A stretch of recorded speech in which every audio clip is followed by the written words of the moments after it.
Oui, bonjour, Monsieur Patrick, comme Alfred Bagoula Ndouali. Monsieur Alfred Bagoula, vous êtes connu membre de l'INC depuis sa création, un parti politique cher à l'honorable Vital Kamerhe, qui a reflété un grand parti de la RDC dans l'avenir. Est-ce que vous pouvez nous dire que l'INC fait encore peur au régime en place comme la période de Joseph Kabila? En fait, suivant la question, nous pouvons dire que l'INC fait partie prenante au pouvoir. C'est pour dire qu'il n'est pas question de faire peur au pouvoir parce qu'il est dans le pouvoir lui-même. Et donc, l'INC est là, il est dans les actions du chef de l'État et il continue avec le chef de l'État, Félix Tshisekedi, jusqu'à là. Il n'a pas de faire peur. Je rappelle que les Congolais seront devant les urnes aux élections présidentielles de 2023 pour élire un nouveau dirigeant. Quelle est la position de l'INC? Elle va soutenir Félix Tshisekedi ou Kamerhe étant homme libre se présentant à ce scrutin? Il y a normalement les conditions et la loi de la nature qui nous impose certaines choses. L'INC étant dans le pouvoir, qui fait partie prenante totale au pouvoir, donc jusque-là, ils soutiennent toutes les actions du chef de l'État. Et nous avons Vital Kamerhe comme notre autorité morale, jusque-là le président de l'INC. Il est là, il soutient lui-même, et c'est ça le mot d'ordre même qu'il donne au sein du parti. Donc jusque-là, nous soutenons les actions du chef de l'État. Et ce qui concerne les élections de 2023, nous ne pouvons pas en parler maintenant parce qu'il y a un congrès du parti qui doit déterminer notre position vis-à-vis des élections 2023. Monsieur Alfred, vous avez fait 4 ans de prison pour la cause de l'INC pendant que vous étiez encore à l'opposition. Et aujourd'hui, l'INC fait partie prenante au pouvoir. Est-ce que ton parti a reconnu et considère ton combat et tous ces parcours de 4 ans de calvaire? Nous avons reconnu notre passage à ce stade-là et nous avons continué notre lutte au sein de l'INC sur l'idéologie à laquelle nous avons adhéré. Et être en prison ou passer en prison ne signifie pas renier à l'idéologie à laquelle on a adhéré. C'est comme un chrétien qui croit en Jésus-Christ. Bien qu'il peut être lapidé, injurié pour Jésus-Christ, il reste des chrétiens qui ont cru en Jésus-Christ. Et en cas contraire, donc il n'a pas cru. Et c'est-à-dire celui-là n'a pas la place parmi les chrétiens et au sein du parti. Une personne pareille ne peut pas être appelée membre d'un parti à ce moment. Parce que notre président lui-même y est passé et il reste notre président. Il continue à naviguer avec nous au sein de l'INC. Donc, nous nous battons jusque-là. La reconnaissance viendra par rapport à notre lutte, les moments venus. Alors, qu'est-ce qui retient ta conviction à la politique de Kamerhe que la majorité des Congolais détestent? N'est-ce pas parce qu'il est de Walungu, ton territoire? Non, absolument non, parce que d'ailleurs, quand on parle que la population déteste l'INC ou la politique de Vital Kamerhe, je vous dirais que c'est du pire mensonge.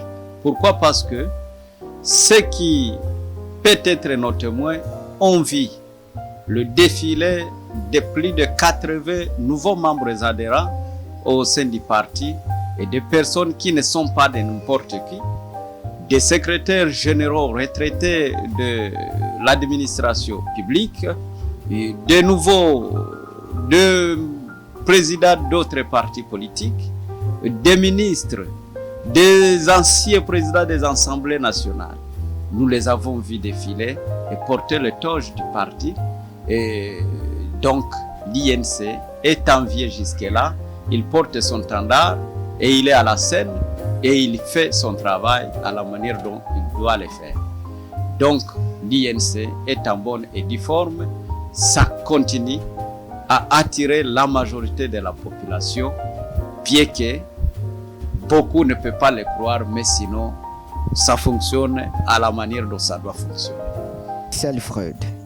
Qu'est-ce que Kameraja a réalisé à Walungu ou dans le sud Kivu, qui fait qu'il reste leader incontournable à l'est de la RDC?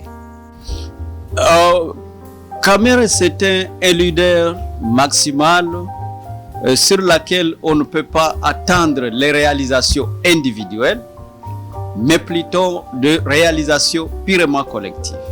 Kamera n'est plus appelé de Walungu ni de l'Est, bien qu'il est porté par l'Est à son sein, mais sinon il réalise d'une manière ou d'une autre tout ce qui se fait à Walungu ou à l'Est du pays par le membre de ce parti ou par toute autre cohésion qu'il a fait avec, et je vous dirais même pourquoi pas la République, et je vous dirais que c'est Kamera qui les réalise pour l'Est du pays et pour Walungu en particulier.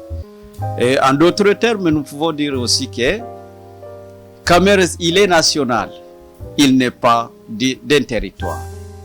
Et c'est comme ça que la population qui ont compris sa philosophie, il continue à adhérer sur ses actions indirectes, parce qu'un leader peut réaliser des actions directes ou d'une manière indirecte. Quelle est ta vision dans la politique congolaise, jusque-là incapable de prendre la hauteur de son pouvoir, si la guerre de l'Est et l'économie du pays? Oui, en fait, la politique, c'est tout un processus pour réaliser certains faits.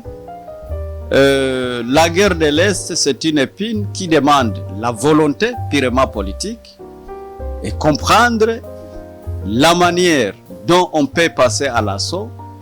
Le président de la République jusque-là, il reflète la détermination, mais ce qui lui manque, nous savons très bien qu'il en aura et il l'appliquera, parce qu'il y a tant de recommandations qui lui est faites et nous sommes sûrs et certains que cela se réalisera et ça peut prendre fait. Mais quant à ma politique personnelle, ma politique est de participer au développement de notre pays. C'était ça ce qui a été mon objectif et ce qui m'a poussé d'aller adhérer dans un parti politique et être acteur politique. Donc c'est ma participation au développement de la République démocratique du Congo comme État national et sur le plan international. Et c'est là nous continuons. Nous sommes en train de devenir petit à petit matures. Nous comprenons des choses et nous lisons des lectures de tous les jours. Et donc nous avons une vision et nous l'appliquerons. Et ceux qui nous approchent, ils savent quelles sont nos pensées et qu'est-ce que nos pensées peuvent apporter même dans la politique congolaise. Il y a tant de propositions que nous produisons et que nous faisons au gouvernement central comme dans nos partis et à tout autre acteur politique qui a l'exécutif à la main. Le message que nous pouvons adresser à la population congolaise à ce moment, c'est demander au peuple congolais de porter leur confiance dans Vital Kamerhe. Kamerhe, c'était un nationaliste avéré qui n'a jamais pris la position de traîtrisme au sein du pays, mais qui incarne la politique générale de ce pays et qui peuvent le booster au moins vers un développement durable. Nous pouvons aussi dire à la population en général que l'UNC de Vital Kamerhe, si ça existe aujourd'hui, c'est parce qu'il y a les idéaux si forts sur lesquels nous avons adhéré. Et ces idéaux-là, une fois son exécution dans son projet de société, et le Congo et les Congolaises deviendront une autre Paris de ce monde en Afrique.